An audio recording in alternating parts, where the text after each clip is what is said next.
प्रिय भक्तगण, आज हम आपको एक कथा का श्रवण करा रही हूं जो सुनने मात्र से आपके जीवन में सुख, संपत्ति और धन की वर्षा होगी। तो चलिए कथा को प्रारंभ करते हैं। अगर आप यह कहानी सुन रहे हैं तो पूरा सुनिए। इस कथा को आधा अधूरा छोड़कर जाने की गलती मत करिएगा, क्योंकि इस पवित्र कथा को पूरा सुनने से मन चाहा फल की प्राप्ति होगी। इसलिए इस कथा को पूरा सुने। आप शिव भक्त हैं तो भोलेनाथ का अनादर ना करें। भगवान शिव माता पार्वती से कहते हैं, मानव को जो चाहिए वो मिलकर रहेगा। लेकिन कलयुग के भाग दौड़ भरी जिंदगी में आज हर कोई इंसान बेहतर और सफलता के लिए दौड़ रहा है, लेकिन उनमें से कुछ ही अपने लक्ष्य को प्राप्त कर पाते हैं, जबकि ज्यादातर लोग कभी भी अपने लक्ष्य तक पहुंच नहीं पाते। और जब भी इंसान अपने लक्ष्य की ओर कदम बढ़ाते हैं, तब इंसान के मन में तरह तरह के विचार उठने लगते हैं, जैसे कि मैं ये कर पाऊंगा या नहीं, मैं इसमें असफल तो नहीं हो जाऊंगा, इसमें तो बहुत समय लगेगा, लेकिन मेरे पास इतना समय है ही नहीं, मेरे इस काम को देखकर लोग क्या कहेंगे, वगैरह वगैरह। लेकिन इन सब में सबसे बड़ा डर यही है कि मैं सफल हो सकता हूं या नहीं। हे देवी, आज के इस कथा के माध्यम से जानेंगे कि असफलता को डर को कैसे दूर किया जाए, और साथ ही हम ये भी जानेंगे कि इंसान के मन में असफलता का ये डर क्यों पैदा होता है और इसका आखिर कारण क्या है। तो चलिए कहानी शुरू करते हैं। बहुत समय पहले की बात है कि एक बौद्ध भिक्षु पहाड़ों से घिरे घने जंगल के पास अपनी कुटिया बनाकर रह रहा था। वो बौद्ध भिक्षु बहुत बुद्धिमान और आत्मिक ज्ञानी व्यक्ति थे। दूर दूर से लोग उनके पास अपनी समस्या लेकर आया करते थे और वो बहुत ही समझदारी से उनकी समस्या का समाधान करते थे। एक दिन वह एक पास के गांव में चावल लेने के लिए गए, और जब वो वापस लौट रहे थे तो रास्ते में एक युवक ने उनको रोक लिया और कहता है, हे महात्मा, मैंने सुना है कि आप किसी भी समस्या को बहुत ही समझदारी से सुलझाते हैं, और मैंने कई लोगों से आपके आत्मज्ञान के कई किस्से भी सुने हैं। इसीलिए मैं आपसे कुछ पूछना चाहता हूं कि हमें किसी भी कार्य में असफलता का भय क्यों रहता है, और हम बिना डरे अपने किसी भी लक्ष्य को कैसे प्राप्त कर सकते हैं। यह सुनकर बौद्ध भिक्षु मुस्कुराए और कहा, मैं आपके इस सवाल का जवाब जरूर दूंगा, और इसके बाद आपकी सारी समस्याएं भी खत्म हो जाएंगी। लेकिन उससे पहले तुम्हें मेरे साथ मेरी कुटिया तक चलना होगा। वह युवक उस बौद्ध भिक्षु के आत्मज्ञान की परीक्षा लेना चाहता था और देखना चाहता था कि क्या वो सही में बहुत बड़े आत्मज्ञानी है भी या नहीं। इसीलिए वह युवक उनके साथ कुटिया तक जाने को तैयार हो गया, और इसके बाद बौद्ध भिक्षु उस युवक को अपनी कुटिया में ले गए। लेकिन तब तक शाम हो चुकी थी और वो दोनों भी पैदल यात्रा से थक गए थे और भूखे प्यासे थे। इसलिए बौद्ध भिक्षु ने उस युवक से कहा, बेटा, अभी तुम भोजन करके आराम करो, तुम्हारे सवाल का जवाब मैं सुबह दूंगा। और फिर वो दोनों खाना खाकर सोने चले गए। और अगली सुबह जब वो युवक उठा तो बौद्ध भिक्षु ने उस युवक से कहा, चलो मेरे साथ, आज मैं तुम्हें जंगल में घुमाने ले चलता हूं।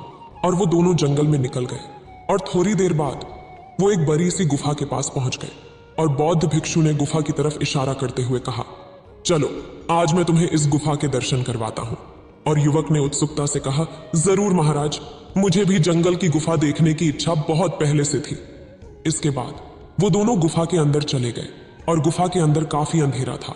और थोड़ी देर बाद वो बौद्ध भिक्षु चुपचाप तरीके से गुफा के बाहर निकल आते हैं और एक बांस के बड़े दरवाजे से उस गुफा के द्वार बंद कर देते हैं। थोड़ी ही देर में उस युवक को एहसास होता है कि वो अकेला है और अंधेरे में खो गया है, और वो डर से गुफा के अंदर बहुत जोर से चिल्लाने लगता है कि आप कहाँ हैं महात्मा, आप कहाँ चले गए हैं, आप मुझे जवाब क्यों नहीं दे रहे हैं। लेकिन काफी देर तक जब कोई भी जवाब नहीं मिलने पर वो घबरा गया और वापस गुफा के द्वार की ओर भागा। जैसे ही वो गुफा के द्वार पर पहुंचा तो वो हैरान हो गया कि किसी ने गुफा का दरवाजा बंद कर दिया है, और वो सोचने लगा कि मैं गुफा के बाहर अब कैसे निकलूंगा। अब वो उस अंधेरी गुफा में बिल्कुल अकेला था, बहुत डरा हुआ था और परेशान था। वो सोचने लगा, क्या वह बौद्ध भिक्षु ने उसे मारने की कोई योजना तो नहीं बनाई थी। अब वो गुफा में इधर उधर घूमने लगा और रास्ता खोजता रहा, लेकिन उसे कोई रास्ता नहीं सूझ रहा था। और अब उसे बहुत प्यास और भूख भी लगने लगी। इसीलिए वो एक जगह चुपचाप बैठ गया और अपने मन को शांत करने की कोशिश करने लगा। और कुछ देर बाद ही उसने देखा कि एक रोशनी कहीं दूर से सुरंग में से आ रही है, और उसने धीरे धीरे उस रोशनी का पीछा किया और देखा कि एक छोटा सा सुराग बना हुआ है और उसमें से वो निकल सकता है, लेकिन वो सिरा उसकी पहुंच से बहुत ऊपर है।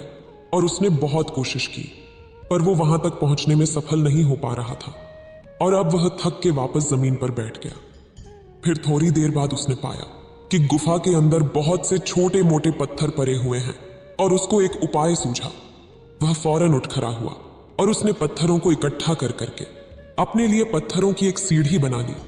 उस समय उसने अपनी सारी भूख प्यास भुलाकर अपना सारा ध्यान एक ही जगह केंद्रित किया और वो उन पत्थरों पर चढ़ के उस छोटे से सुरंग तक पहुंच गया। और जैसे ही वो ऊपर चढ़ा तभी अचानक उसने देखा कि वो बौद्ध भिक्षु भी वहां खड़े थे और उसको अपना हाथ बढ़ा रहे थे। फिर युवक बौद्ध भिक्षु का हाथ पकड़कर तुरंत गुफा से बाहर निकल आया और वो जैसे ही बाहर निकला वह उस बौद्ध भिक्षु पर गुस्से से चिल्लाने लगा, क्या आप पागल हो गए हो? आपने मुझे इस अंधेरी गुफा में अकेले को छोड़ दिया और आप खुद बाहर आ गए। क्या आप जानते हैं कि मैं कितना डर गया था? और डेट ऑफ बर्थ से एक एक्सपर्ट ज्योतिषी बता सकता है कि आपकी लाइफ की प्रॉब्लम का सॉल्यूशन क्या है।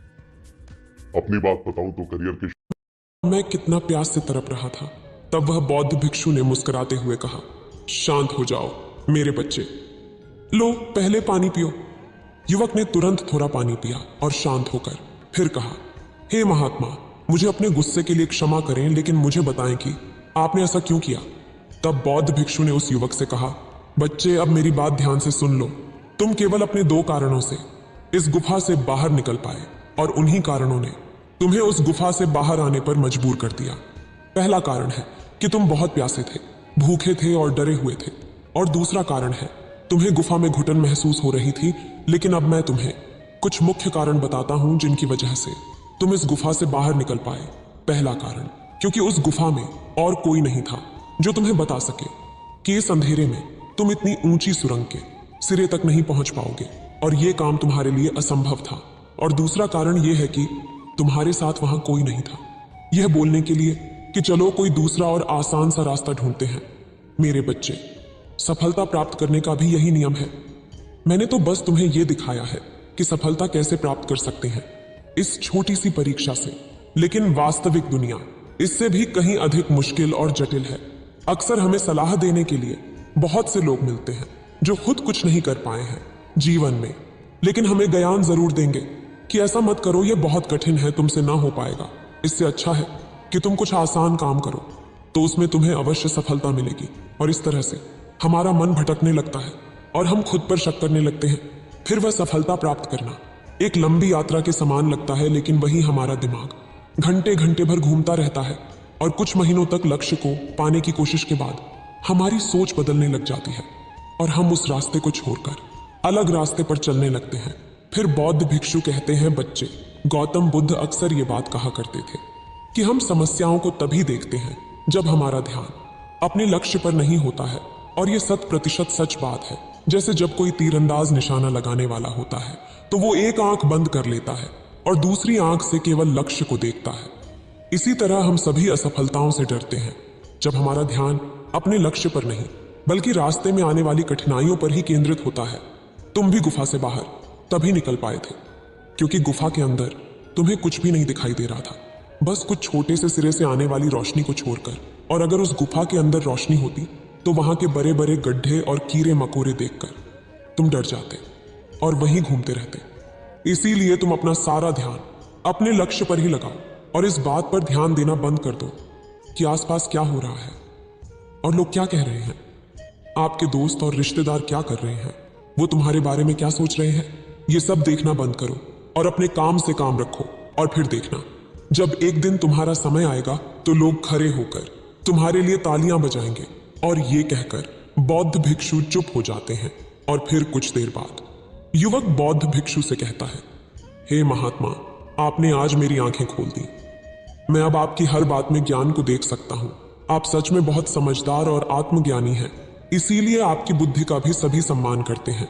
और मैं आपसे वादा करता हूं कि आज से मेरे मन में कभी भी असफलता का डर नहीं रहेगा।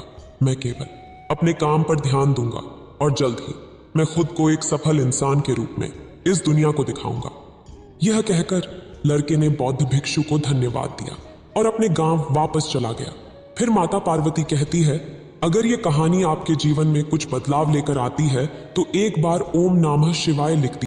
उम्मीद है आप सभी को यह वीडियो अच्छी लगी होगी। अगर आप शिव के सच्चे भक्त हैं तो चैनल को सब्सक्राइब और वीडियो को लाइक करके कमेंट में हर हर महादेव लिख दीजिए।